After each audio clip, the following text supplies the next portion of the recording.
Akhirnya, Korea Utara turun gunung.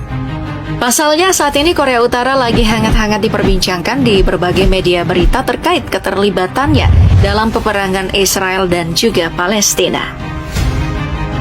Itu karena beberapa pengamat menemukan kalau beberapa persenjataan yang digunakan Brigade Al-Qassam ternyata merupakan produk buatan dari Korea Utara.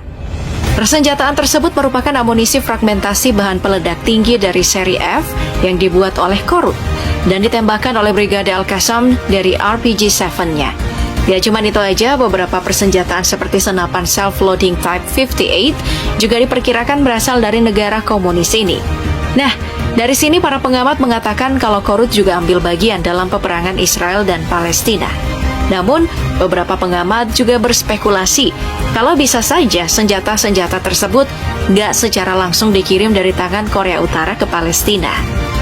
Bisa saja Iran membeli senjata-senjata dari Korea Utara dan menghibahkan kepada Hamas.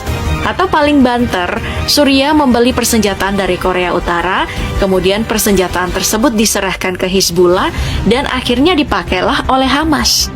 Namun kalau ngelihat gimana tanggapan Presiden Korea Utara, yakni Kim Jong-un, sepertinya emang negara ini mendukung penuh Palestina.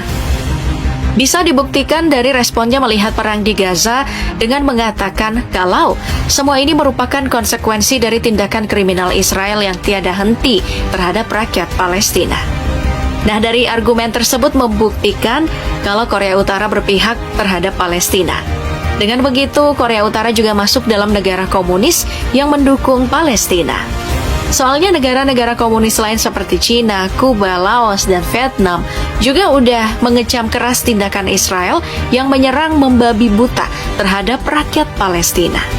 Kalau udah kayak gini, negara Zionis itu sih harusnya was-was ya. Pasalnya jika Korea Utara ikut terjun dalam peperangan, negara yang dipimpin oleh Kim Jong-un ini bukan lawan yang ecek-ecek. Gimana enggak?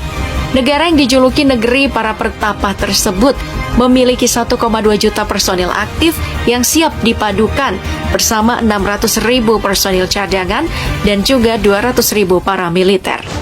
Dengan pasukan sebanyak itu, Korea Utara setidaknya memiliki total pasukan sebanyak 2 juta personil di pangkalan militernya. Bahkan, harusnya Israel sadar kalau Korea Utara ini berada di peringkat keempat sebagai negara yang memiliki pasukan terbanyak di dunia. Apalagi Israel harusnya sadar betul kalau mereka cuma memiliki total pasukan sebanyak 646.000 personil.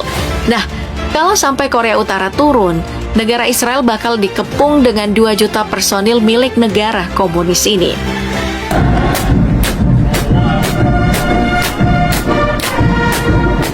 Apalagi seperti yang kita ketahui, negara ini juga dilengkapi dengan persenjataan-persenjataan hebat dan mematikan. Persenjataan-persenjataan tersebut meliputi 2.920 unit artileri roket yang ditemani 5.000 unit artileri manual. Dan gak lupa pula 5.000 unit artileri otomatis siap untuk dikerahkan.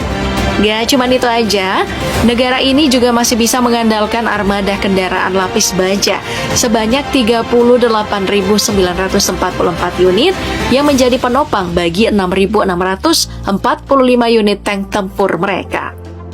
Apalagi tersiar kabar kalau negara komunis ini udah mengganti tank tempur utamanya dari yang dulu ke tank M2020 yang lebih baru dan juga modern. Seperti namanya, tank ini mulai bergabung ke Matra Darat Korut sejak tahun 2020 hingga sekarang. Dan hebatnya karena saat ini, Korea Utara udah mampu membuat tank mereka sendiri. Pasalnya dari dulu, negara ini bergantung pada tank-tank yang dibuat negara-negara lain seperti Soviet atau sekarang dikenal dengan Rusia dan juga Tiongkok.